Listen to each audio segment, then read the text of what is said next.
Salut à toutes, salut à tous et bienvenue dans cette nouvelle vidéo sur la chaîne, c'est mon avis. J'ai passé quelques jours en compagnie du tout nouveau Samsung A34. Ça vient de sortir, c'est un smartphone à 400 €, on est à 399 €. Je l'ai déballé sur la chaîne il y a quelques jours, depuis il m'accompagne partout, j'ai pris plein de photos, j'ai installé mes applis, je m'en suis servi un maximum. Et maintenant me voilà devant vous pour vous dire ce que j'en ai pensé. J'ai plein de choses à vous dire à propos de ce Galaxy A34, on se retrouve tout de suite après le jingle.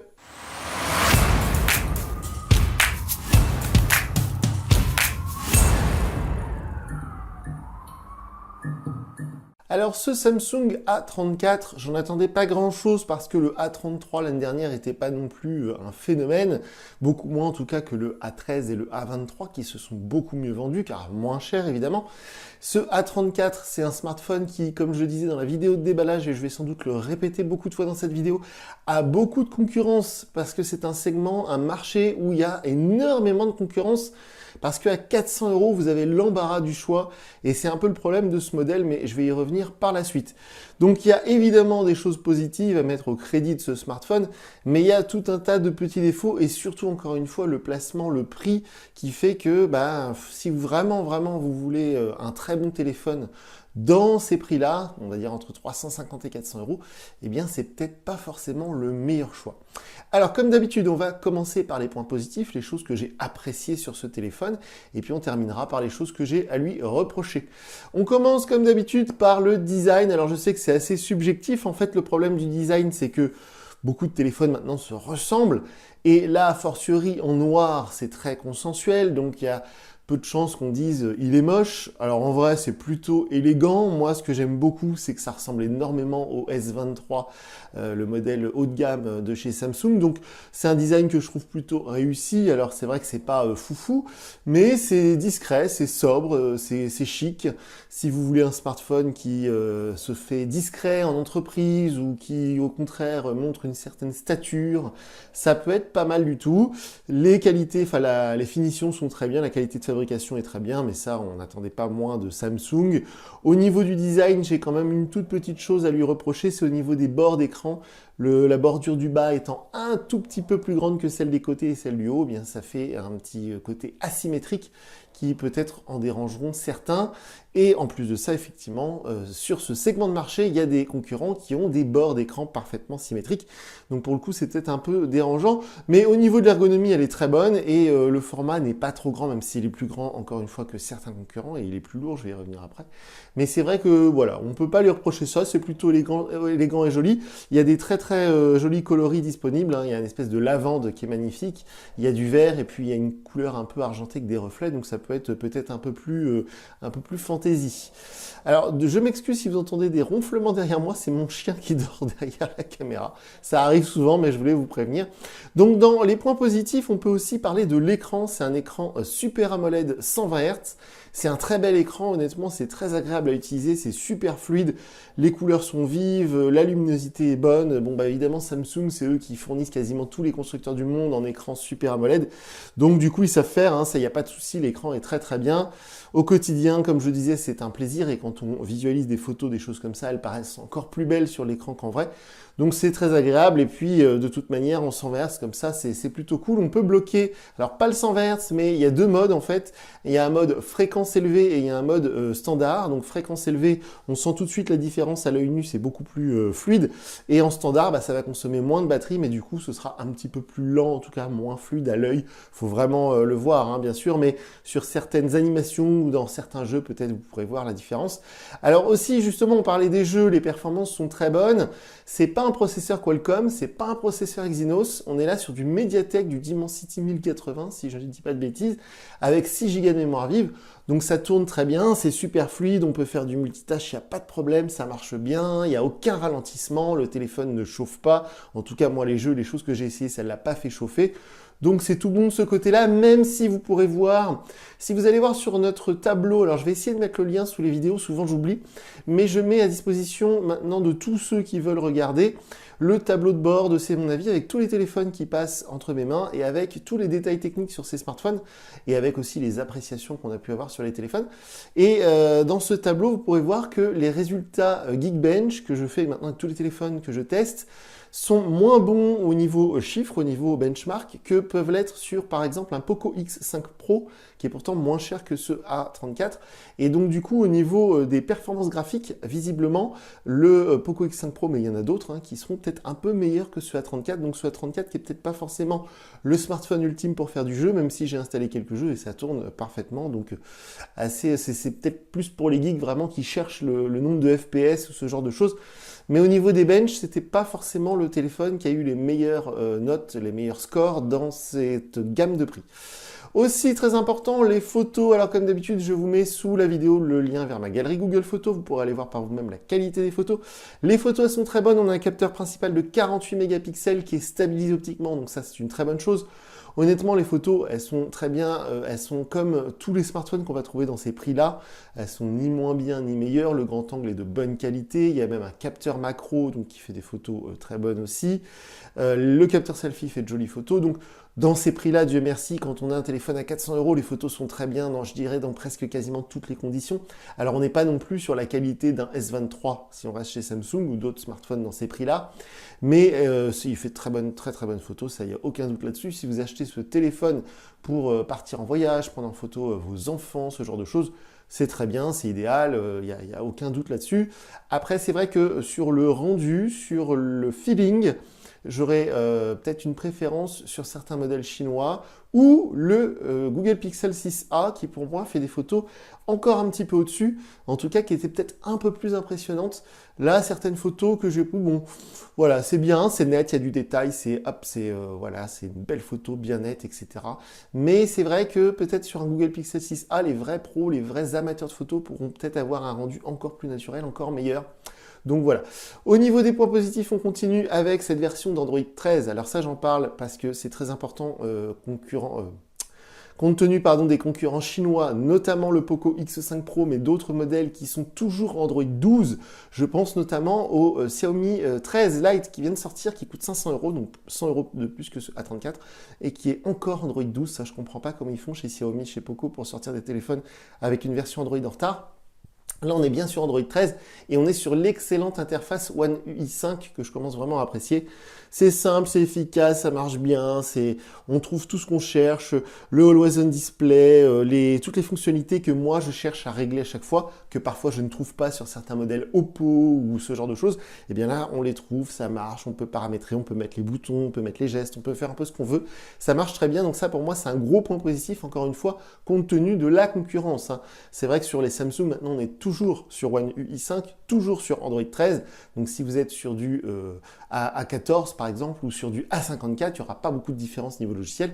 Mais si vous le comparez par exemple à certains smartphones chinois ou même le Motorola G53 ou des choses comme ça, eh bien du coup il y aura peut-être un avantage sur le software chez Samsung. Et enfin je termine la liste des points positifs avec des choses toutes bêtes mais qu'il faut signaler. Le smartphone il est certifié IP67 donc il résiste à une immersion dans l'eau, il est étanche entre guillemets. Si vous le faites tomber dans la baignoire, la piscine, les toilettes, l'évier, ça ne craint rien.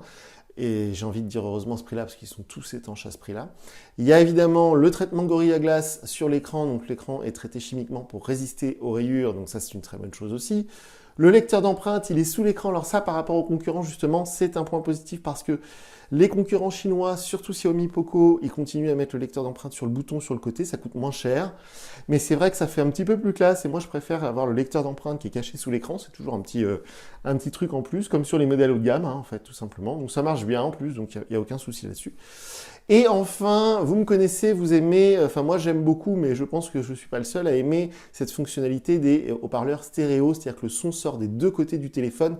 Quand vous allez jouer à un jeu, écouter un podcast, regarder une vidéo, un film, une série, le son sort des deux côtés du téléphone et le volume est fort et ça ne sature pas, ça ne crache pas, le volume est très bon, il y a des basses et tout, donc ça c'est très bon, c'est très réussi, c'est tout bon. Et alors vous devez vous dire, mais c'est bizarre parce qu'il n'a pas parlé de l'autonomie. Alors l'autonomie, en fait, je suis un peu partagé. Je ne l'ai pas mis dans les plus, je ne l'ai pas mis dans les moins. Là, on est entre deux. Parce qu'en fait, l'autonomie, elle n'est pas mauvaise. Mais honnêtement, vu la taille du téléphone, parce qu'il est gros, il est grand, il est lourd, on est à 200 grammes. Encore une fois, les concurrents dans ce segment de marché sont souvent moins lourds. Je pense au Poco X5 Pro, au Google Pixel 6a, mais à d'autres modèles, même le Honor Magic 5 Lite, ils sont tous moins lourds que ceux Galaxy A34. Et donc du coup, je me disais, c'est peut-être pour emporter une énorme batterie, c'est peut-être pour avoir une superbe autonomie. Mais l'autonomie, elle est pas ouf. Vous pourrez largement tenir une journée sur une charge, mais on va pas avoir là le téléphone recordman du monde d'autonomie. J'ai même été un peu déçu hier parce que comme d'habitude, pour tester les téléphones, à chaque fois je fais de la route, je fais du Waze. Et c'est un indicateur important pour moi parce que tous les téléphones, je les teste de la même manière. Et souvent, c'est quand on fait de la navigation GPS avec Waze, avec l'écran allumé, luminosité à fond, pendant 2 heures l'écran il est allumé, le téléphone il cherche les GPS et tout. Et donc du coup, c'est ça qui consomme plus d'énergie généralement dans mes tests, hormis parfois peut-être les tests sur les jeux vidéo. Et hier, sur mon test de Waze, justement, j'ai trouvé qu'il avait perdu pas mal de pourcentage. Hier, j'ai perdu quasiment, en 2 heures de route, j'ai dû perdre 20% de batterie. Et donc, c'est pas dans les records, c'est pas une catastrophe non plus. Mais honnêtement, je pense pas que ce soit son point fort, donc c'est pour ça que je l'ai mis là entre deux. Alors évidemment, sur un long terme, sur 6 mois, 1 an, je peux pas vous dire comment va évoluer la batterie et l'autonomie, mais sur quelques jours de test, sur les téléphones concurrents, j'ai peut-être eu une meilleure autonomie sur d'autres modèles, ou en tout cas d'autres modèles qui étaient plus légers avaient une autonomie similaire. Donc c'est pourquoi j'étais un peu mitigé. Et alors si on passe du côté obscur des défauts du téléphone, justement en parlant d'autonomie, il y a un truc tout de suite, moi, qui m'a choqué sur la fiche technique et qui s'est révélé en vrai, en test, en quotidien, en vie réelle. Eh bien, un vrai problème, c'est la recharge du téléphone. Alors, le chargeur n'est pas fourni dans la boîte, ça c'est un défaut aussi. Si vous achetez un chargeur 30 watts, parce que le téléphone ne prend que 25 watts, on est à peu près à 30 € sur Amazon. En magasin, ils vont peut-être vous prendre un peu plus cher. Et si vous avez donc un chargeur 30 watts, ce qui est mon cas ici, vous le branchez avec le câble USB-C fourni dans la boîte, et là, vous êtes à 1% par minute. Ce qui est franchement pas énorme, surtout que la batterie, elle fait quasiment 5000 mAh, donc du coup, ça va être assez long à remplir. En tout cas, 1% par minute, vous voyez, c'est tout bête, vous le rechargez 30 minutes, vous prenez 30%. Sachant que certains concurrents, la majorité des concurrents dans ces prix-là, prennent beaucoup plus. Les concurrents chinois, évidemment, chez Poco, chez Xiaomi, on est parfois jusqu'à 60 ou 67, 70 watts. Dans ces tarifs-là, généralement, on a des charges qui sont beaucoup plus fortes, beaucoup plus puissantes et qui permettent de recharger le téléphone, on va dire, à 50% en 20 minutes, 30 minutes maximum. Donc là, c'est un vrai défaut, un vrai handicap, encore une fois, compte tenu des concurrents dans ces tarifs-là. Mais c'est vrai qu'à 400 € avoir un chargeur déjà qui n'est pas fourni et que s'il était fourni de toute manière, on ne prend pas plus de 1% par minute, comme c'était le cas sur des smartphones à 200 € il y a 2 ou 3 ans, franchement, moi, ça me dérange un peu. Donc ça, pour le coup, c'est vraiment pour moi le gros défaut. Ensuite, je l'ai déjà dit, mais il est grand, il est lourd. Ça, je sais que ça gêne que moi, généralement. Vous êtes très rare à chercher des téléphones compacts, petits, légers, etc. Mais là, si en plus vous mettez une coque dans une poche de jean, ça commence à prendre vraiment beaucoup de place. Et enfin, je termine par le côté il est cher, parce que les concurrents sont souvent plutôt vers les 360-370. Certains concurrents à 370 € vont vous proposer une coque offerte et un chargeur offert. Là, on est à 400 €, il n'y a rien de fourni, il n'y a que le câble USB-C. Et enfin, c'est assez personnel comme feeling, mais honnêtement, je le trouve fade. En fait, le problème, c'est que quand on est sur du Samsung A14, par exemple, on est sur du téléphone à 200 €, on a un téléphone qui est fade, on va dire, mais qui est pour le commun des mortels, qui va se vendre à des millions d'exemplaires. Et c'est nécessaire que ce soit vraiment, très, on va dire, un peu pour tout le monde, quoi. On va dire très consensuel. Alors que là, on est sur un segment de marché qui est très, très, très concurrentiel. On a beaucoup de modèles dans ces prix-là. Et du coup, ça aurait été bien de faire quelque chose pour se démarquer un peu. Et que ce soit l'interface One UI, que ce soit le design, que ce soit la fiche technique, les performances, on sent que c'est le minimum syndical. Donc ça me gêne un peu dans le sens où si quelqu'un fait cet achat et que c'est une grosse somme, 400 €, du coup quand vous le montrez à des amis ou même quand vous l'utilisez vous-même, il n'y a pas cet effet waouh. C'est vraiment bon, ouais, ça prend de bonnes photos, ouais, les performances sont bien, ouais, l'autonomie est correcte, bon. Mais il n'y a rien vous voyez, il manque ce petit truc, on se dit waouh, je regrette pas mon achat.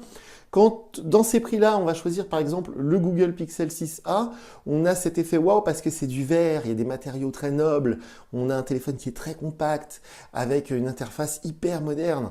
On a des choses comme ça qui vont tout de suite se donner ce sentiment d'en avoir pour son argent. À l'inverse, chez Xiaomi par exemple, mais chez d'autres aussi, par exemple le Poco X5 Pro que j'ai testé en début d'année, on est pile poil dans ces tarifs-là, et pourtant le X5 Pro, il y a plein de choses qui vont, l'interface, les performances, la légèreté, l'appareil photo, où vraiment quand on va l'utiliser, ou la recharge, on va se dire waouh, c'est vraiment, on a l'impression d'avoir ce qui se fait de mieux. Donc c'est ça que, voilà, ça me laisse une impression un peu tiède, un peu comme le A14 d'ailleurs, mais dans une mesure un peu plus grande, c'est-à-dire que le A14, j'étais un peu déçu entre guillemets, mais voilà, c'est le téléphone pour papy-mamie, quoi. C'est un téléphone à 200 €, on va le vendre à tout le monde. Chez Orange, ils vont le vendre par palette entière à 1 €. Alors que là, c'est plutôt du téléphone, c'est un choix. C'est-à-dire qu'avant de mettre ce prix-là, généralement, on compare. Voilà, on compare, on réfléchit, on va pas acheter un téléphone à 400 € sur un coup de tête. Et donc, du coup, bah là, moi, je suis un petit peu dans le mode, bon, c'est pas un mauvais téléphone, mais honnêtement, si quelqu'un de ma famille ou un ami me demande aujourd'hui, j'ai 350 € de budget, qu'est-ce que tu me conseilles entre 350 et 400? Bah, sauf si la personne me dit je ne veux que du Samsung, bon bah évidemment le A34 a fait pour toi. Mais si la personne me dit bon bah moi je veux du Android, je suis pas bloqué sur une marque, il y a pléthore de choix dans ces prix-là et sans doute meilleure photo, sans doute meilleure performance, sans doute meilleure autonomie, plus léger. Donc vous voyez, il y a beaucoup de choses qui font que ce A34, bah je suis un peu déçu. Je suis un peu déçu. Si je devais lui donner une note sur 10 pour marquer ma déception, je voudrais lui donner 6, mais compte tenu des performances et de la fiche technique, on va lui mettre 7, voilà, pour pas vexer les fans Samsung, mais honnêtement, voilà, je suis vraiment pas emballé. Et ce qui est assez étonnant, c'est qu'il y a quelques semaines, quelques jours, j'ai testé le Honor Magic 5 Lite, qui est le concurrent direct, hein, on est dans les mêmes tarifs. Et le Magic 5 Lite, si vous voulez, il a plein de défauts, mais vraiment plein de défauts. De mémoire, il n'est pas étanche, il n'a pas de haut-parleur stéréo, il n'a même pas, je crois, de protection Gorilla Glass. Mais après coup, c'est un téléphone qui était original, avec un très très très bel écran un peu incurvé, qui avait un design franchement un peu osé. Il y avait des petites choses qui font que, bon, bah au moins ils ont essayé quelque chose, donc ça fait plaisir de voir ça. Alors que là, j'ai l'impression que Samsung, ils ont été en mode safe, en mode on prend pas de risques, et bah du coup, je suis un petit peu déçu. Voilà. Comme d'habitude, si vous avez des questions, n'hésitez pas à me contacter via Twitter. Sinon, si vous avez des choses à rajouter, des précisions que j'ai oublié d'amener, ou si vous voulez dire que vous n'êtes pas d'accord, surtout n'hésitez pas à le marquer dans les commentaires. Je ne lis pas les commentaires YouTube, mais vous êtes très nombreux à échanger dans les vidéos, donc surtout n'hésitez pas. Et puis sinon, bah, ce Samsung Galaxy A34, voilà, bon, on va essayer le A54 là, dans les jours qui vont venir. C'est encore plus cher parce que c'est 500 €, le A54 il est à 499 €. Mais du coup, j'espère qu'il y aura un petit truc en plus, quoi. J'espère que ce sera un petit peu plus fun, parce que là, c'est un peu tristoun malgré tout. Donc voilà pour cette vidéo, moi je vous dis à très bientôt pour une nouvelle vidéo sur la chaîne. Salut!